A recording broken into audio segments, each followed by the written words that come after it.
चरणं शरणं भवतु तव द्वारावती नरेश। सुरमुनिवंदित चरणयुग विरचित सुंदर वेश। विरचित सुंदर वेश शिखावल चंद्रक भूषण। भूषण भूषित भाल शिखंडक जित विधुभूषण। व्रजभूषण पदलास्य दीप्ति भव भीति विहरणम। व्रज जनमानस हंस हरहि ममतापम चरणम। आचार्य चरणद्वंद नखचंद्र मरीचि रुचेदरणम शश्वन् मानुकम हृदय भजन। समुपस्थित भगवती जन, बहुत कुछ आप लोग श्रवण कर चुके हैं और जिस 56 भोग के संबंध का अपन यहाँ विचार कर रहे हैं,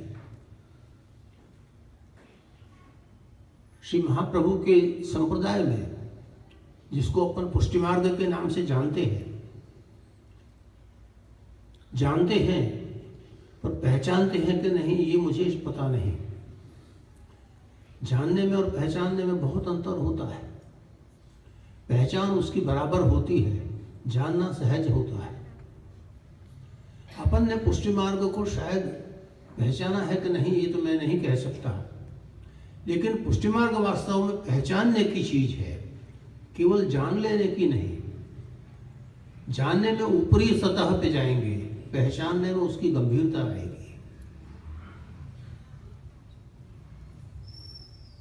मेरे कहने का उद्देश्य इसमें एक ये भी है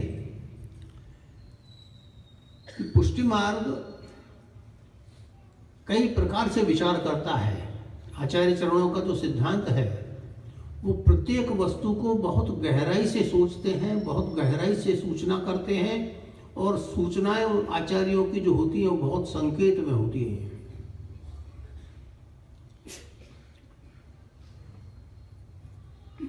प्रारंभ में नारद जी ने नारद पंचरात्र में 56 भोग का वर्णन किया है। 56 भोग का प्रकार उन्होंने नारद जी ने सबसे पहले बतलाया है। उस प्रक्रिया को श्री महाप्रभु जी ने बहुत संकेत में कहा है और श्री गोसाई जी ने उसका विस्तार से वर्णन किया है।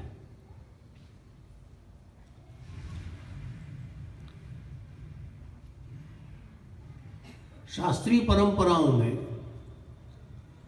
जैसे वेद है, वेद के साथ साथ अन्य कई प्रकार हैं उसमें, जिनको उसके षडंग में मान लेते हैं, उसके आनुषंगिक स्वरूप में भी मानते हैं, जिसको वेदांत कहा जाता है। और जैसे अलग अलग दर्शन हैं, अपने यहाँ योग दर्शन है, सांख्य दर्शन है, इस प्रकार के जो दर्शन सिद्धांत हैं उनमें योग और सांख्य ये दोनों चीजें एक दूसरे के पूरक हैं, अलग अलग नहीं है। भगवान स्वयं कहते हैं कि योग को और सांख्य को जो भिन्न देखते हैं वो बाला न पंडिता, वो बालक हैं, वास्तव में उन्हें समझ में आया है कि नहीं, वो विज्ञ नहीं है, पंडित नहीं है, उसका अर्थ जानने वाले नहीं है, जो इनको अलग कहते हैं। आचार्य चरणों को भी इसका सांख्य सिद्धांत के प्रकार का बहुत कुछ अभ्यास है और वो सूचनाएं इसी में देते हैं। जैसे आप लोग मंगलाचरण के संबंध में भी स्मरण के समय में, ध्यान करने के समय में भी बोलते हैं, चतुर्भिश्च चतुर्भिश्च चतुर्भिश्च त्रिभिश्च था षड्भिर विराजते योसौ पंचधा हृदय मम। एक श्लोक में श्रीमद् भागवत के 10वें स्कंद के 87 अध्यायों को गिना दिया, 87 अध्यायों के अर्थ को समझा दिया केवल अक्षरों की गणना से। 4 4 4 कह के चार क्या वो समझना तो अलग वस्तु है। श्लोक तो बोलते रहते हैं लेकिन समझते नहीं कि अपन में इसको बोला क्या है, क्या समझा है। ऐसे ही आचार्य चरण यज्ञ के संबंध में, भक्ति के संबंध में उद्धृत करते हैं, पंचात्मकस्य भगवान द्विषडात्मको भूत पंचद्वयी शत सहस्र परामितश्च। यज्ञ का भी इससे निरूपण करते हैं और भक्ति मार्ग का भी निरूपण करते हैं। केवल संख्याओं के निर्देश थे, आचार्य चरण नहीं, परंतु अपने पुष्टि मार्ग के जहाज जिनको श्री गोसाई जी ने कहा कि पुष्टि मार्ग का जहाज जा रहा है, जो लेना हो बोले सुनो। सूरदास जी भी कहते हैं, भरोसा दृढ़ इन चरणन केरो। अब आप ये देखिए, गाते तो आप सभी हैं यहाँ प्राय, पर गाने में या छंद में अक्षरों की संख्या का बंधन होता है। इसमें पहली लाइन 13 अक्षर में, दूसरी लाइन 21 अक्षर में, तीसरी लाइन और कुछ, चौथी लाइन और कुछ, ये क्या, कैसे बनाया सूरदास जी ने ऐसा पद? पर सूरदास जी उन संख्याओं से बहुत कुछ कह रहे हैं। अपन शब्द के अर्थ तो करते हैं, पर उसके सांख्य दर्शन का उनका जो सिद्धांत है उस सूचनाओं को नहीं पहचान पाते। सूरदास जी ने कहा, भरोसा दृढ़ इन चरणन केरो। इसमें 13 अक्षर कहे, 13 अक्षर में भगवान के दोनों चरण, युगल चरण, दाहिना चरण श्री प्रभु का और वाम चरण श्री स्वामिनी जी का, दोनों चरण का अपन को अगर दृढ़ विश्वास है, खुले शब्दों में तो श्री सूरदास जी इतना ही कह रहे हैं, शब्दों का अर्थ जो अपन करते हैं, लेकिन उस 13 की संख्या से दूसरी सूचना और कर रहे हैं। आचार्य चरण ने अपन को 2 मंत्र दिए हैं। पहला अष्टाक्षर है और गद्य मंत्र के साथ पंचाक्षर है। 8 और 5 13 अक्षर होते हैं। अगर इन 2 मंत्रों पर विश्वास है, इन 2 मंत्रों को आत्मसात करोगे, क्योंकि अहंता और ममता को दूर करने वाली दोनों हैं। अपने ऊर्ध्वगमन के श्रेयस प्राप्ति के मार्ग को जहां रुकावट डालने वाली सबसे बड़ी 2 चीज मानी गई है वेदांत में, एक अपने मन में रहने वाली अहंता, अहंकार, और दूसरी है अपनी समाज से, संसार से बंधी हुई ममता। इन दोनों को जहां तक छोड़ नहीं सकते, वहां तक ऊर्ध्वगमन अपने श्रेय प्राप्ति के मार्ग में हो नहीं सकता। और श्री महाप्रभु जी कहते हैं कि इन चीजों को छोड़ा नहीं जा सकता, बदला जा सकता है। स्वभाव से मनुष्य के साथ जो आई हुई वस्तु होती हैं, जैसे आपने उदाहरण दिया है कि ग्रहम सर्वात्मना त्याज्यम तच्चेत त्यक्तुम न शक्यते कृष्णार्थम तत्प्रयुंजीत कृष्णो अनर्थस्य वारकः। मनुष्य को इस संसार से निकलने के लिए, इस मोह माया से निकलने के लिए घर हमेशा छोड़ देना चाहिए। घर छोड़कर चला जाएगा, एकांत में रहेगा, तो उसका चिंतन अपने दूसरे विचारों से सबसे अलग होकर एक ही केंद्र में रहेगा।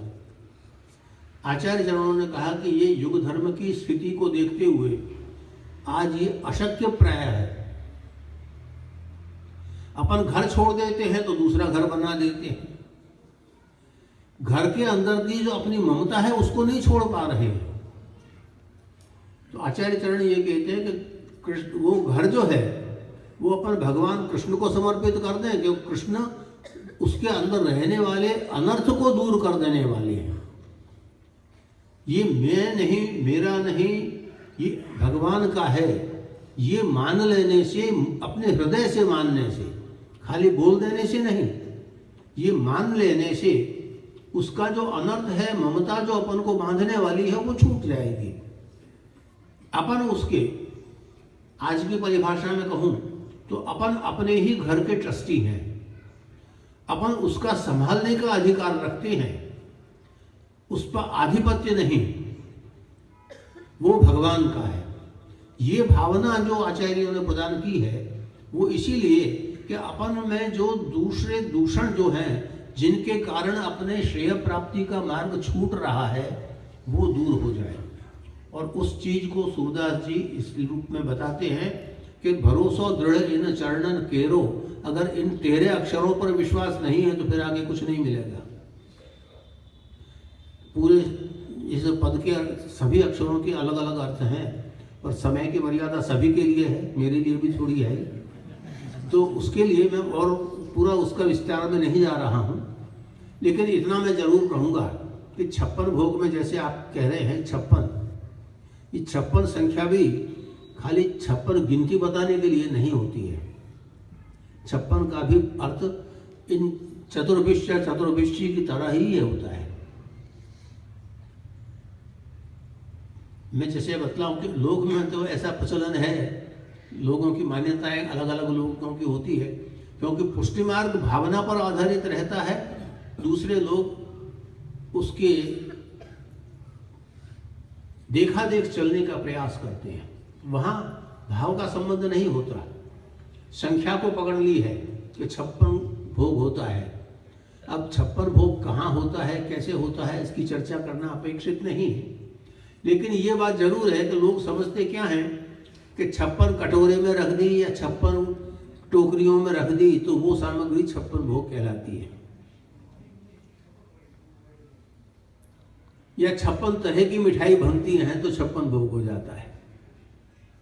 ये सभी बातें गलत हैं, क्योंकि 56 भोग की सामग्री का जो मूल प्रकार है वो तो 350 से ज्यादा प्रकार की चीजों का है, 56 का नहीं। और आज वो संभव होता नहीं है, हो नहीं पाता है, उसके लिए उसका प्रकार भी विस्तृत होता है और वो उस तरह से किया जाता है। और 56 भोग के जो प्रकार हैं उसको पुष्टि मार्ग की भावना से 3 तरह से जाने जाते हैं।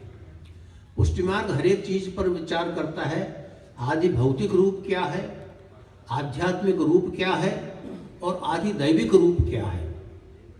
इन 3 रूपों से इन चीजों पर, प्रत्येक चीज पर पुष्टि मार्ग विचार करता है, तब उस चीज को सिद्धांत मानता है।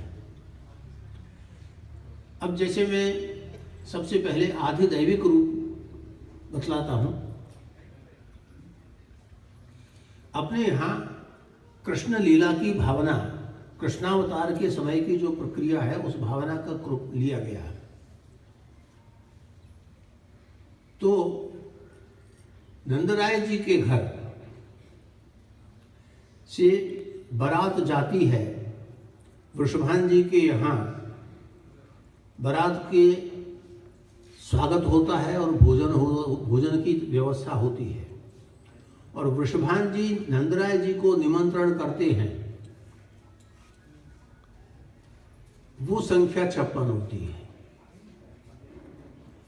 नंदराय जी का जो व्रजमंडल है, उस व्रजमंडल के गांव जो अलग अलग प्रांत के अलग अलग प्रकार के बने हुए हैं, व्रजमंडल की आकृति पूरी अगर नक्शे की बनाई जाए तो कमल की तरह बनती है, और कमल की पकड़ियां अंदर 8 पकड़ी हैं, 16 पकड़ी हैं और 32 पकड़ी हैं। इस प्रकार से 32 पकड़ी मिलकर 56 बनती है, 16, 8 और 32। इसमें पूरे ब्रजमंडल का आकार आ गया। तो नंदराय जी ने निमंत्रण जो स्वीकार किया कि इन 56 को सबको लेकर आना है। जैसे उदाहरण के रूप में कहूँ, ब्राह्मणों के भोजन का प्रकार होता है तो कहते हैं 84 होता है। क्यों? उस संख्या क्यों होती है? उसकी संख्या से उसकी सीमा, उसकी निर्धारण की होती है कि किन किन को आमंत्रित कर रहे हैं। तो वो 56 संख्या जो है दैविक रूप में, आधिदैविक रूप में वृषभान जी के यहाँ नंदराय जी बारात लेकर गए हैं और भोजन कर रहे हैं, वो संख्या 56 की है। आधिदैविक इसमें किस रूप में होता है? ये आध्यात्मिक रूप भी माना गया है और आधिदैविक रूप भी माना गया है, परंतु आध्यात्मिक रूप पुष्टि मार्ग की भावना से और रूप में इसमें और कहा गया है, क्योंकि ये 56 भोग प्रारंभ किया जैसे श्री गोसाई जी ने, श्री महाप्रभु जी ने आज्ञा दी है, सोम यज्ञ के प्रकार को समझाया है और सोम यज्ञ में और 56 भोग में क्या सामंजस्य है, क्या समता है, वो भी उन शास्त्रों में समझाया गया है। वो विस्तार अभी नहीं करूंगा, लेकिन इतना मैं संख्या के माध्यम से कहूंगा कि जैसे श्री प्रभु को अपने यहाँ रास मंडल का जो प्रकार कहते हैं, षोडश गोपिका नाम मध्य अष्टौ कृष्णा भवंती, 16 गोपियों के बीच में द्वैद्वय गोपी, बीच बीच माधव जो नृत्य रास मंडल का होता है वो मुख्य रास मंडल कहा जाता है। उसमें 8 भगवत स्वरूप विद्यमान होते हैं। उन 8 स्वरूपों की भावना 56 भोग में पधराई जाती है, उनका आमंत्रण होता है और उनको पधराते हैं। जैसा अभी पूर्व में कहा गया था ना कि द्वारकाधीश प्रभु को पधराया कि नहीं पधराया, लेकिन वो कल पधारेंगे। 8 स्वरूपों में वो भी हैं। 8 स्वरूप जो हैं अपने यहाँ के 7 श्री प्रभुचरण के लालजियों के, और श्री गोवर्धन धर 8 में श्री नवनीत लाल हैं, नवनीत प्रिया जी, श्रीनाथ जी, नवनीत प्रिया जी, मथुराधीश जी, विठलनाथ जी, श्री द्वारकाधीश प्रभु, गोकुलनाथ जी, श्री चंद्रमा जी और मदन मोहन जी। ये 8 स्वरूपों की भावना इसमें पधारती है, तब 56 भोग होता है। तो उसमें द्वारकाधीश प्रभु निश्चित पधारने वाले हैं और सभी स्वरूप पधारेंगे। तो ये स्वरूपों की जो भावना का क्रम होता है, ये 56 भोग की आदि दैविक प्रक्रिया का है। और उसमें संख्या 56 कैसे हुई?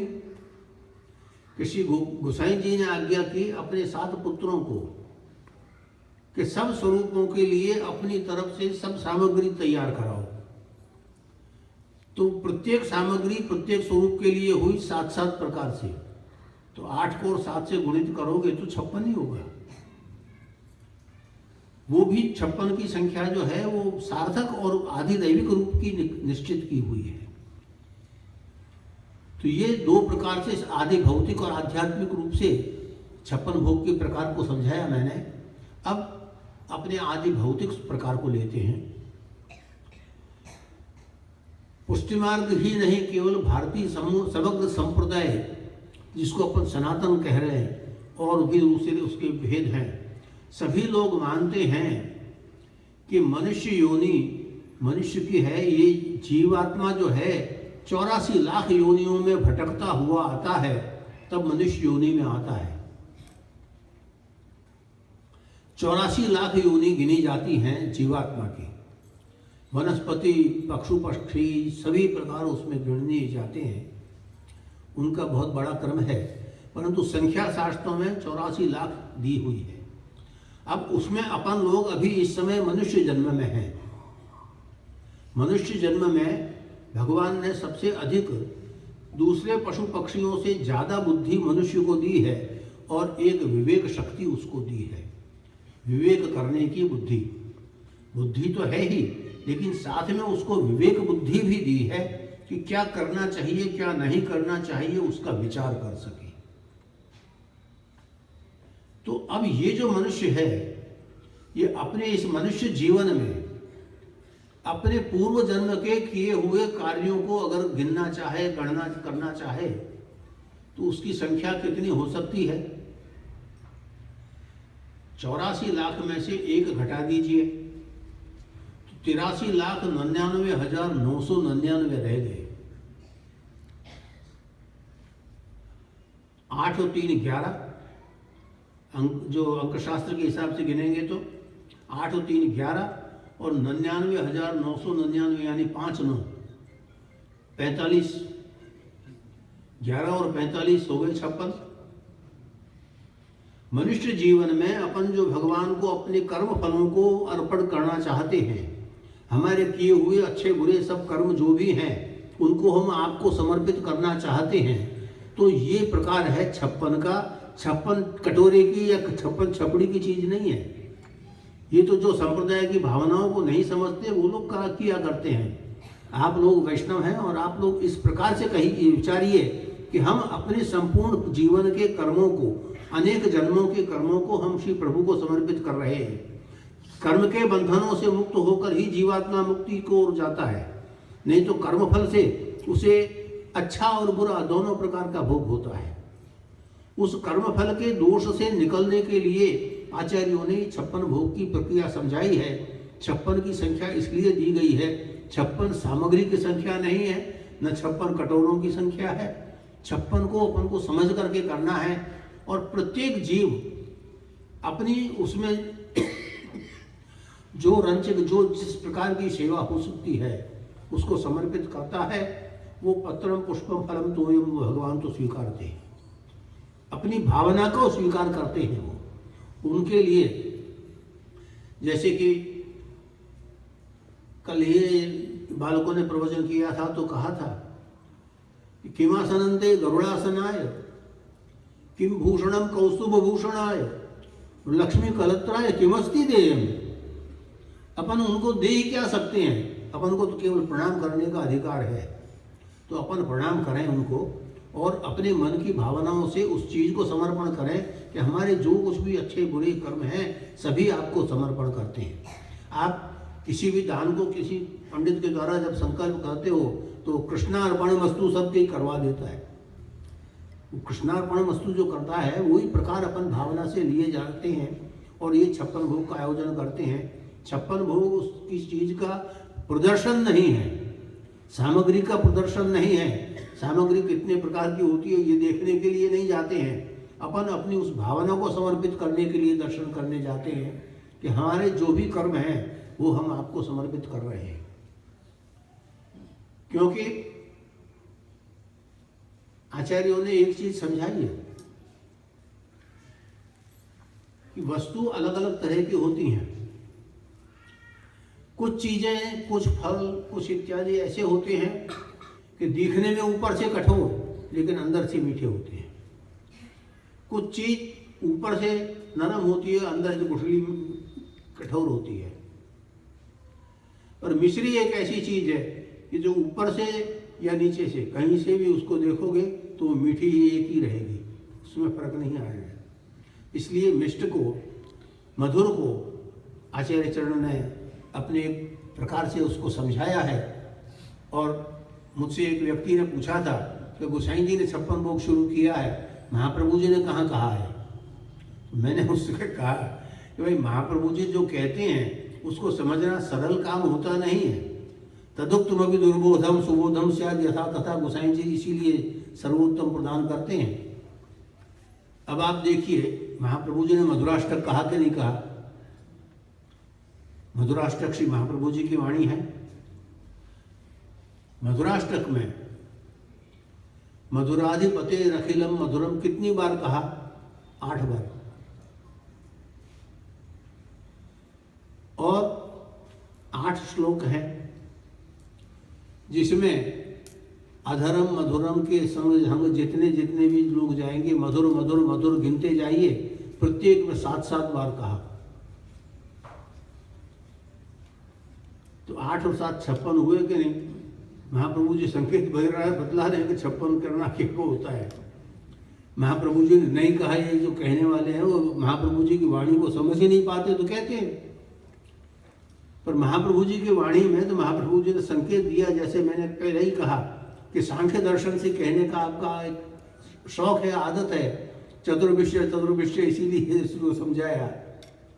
ऐसे ही महाप्रभु जी ने संकेत से समझाया है इसको, क्योंकि नारद जी कह चुके हैं और श्री प्रभु चरण ने उस चीज को प्रत्यक्ष अनुभूत करके बतलाया है।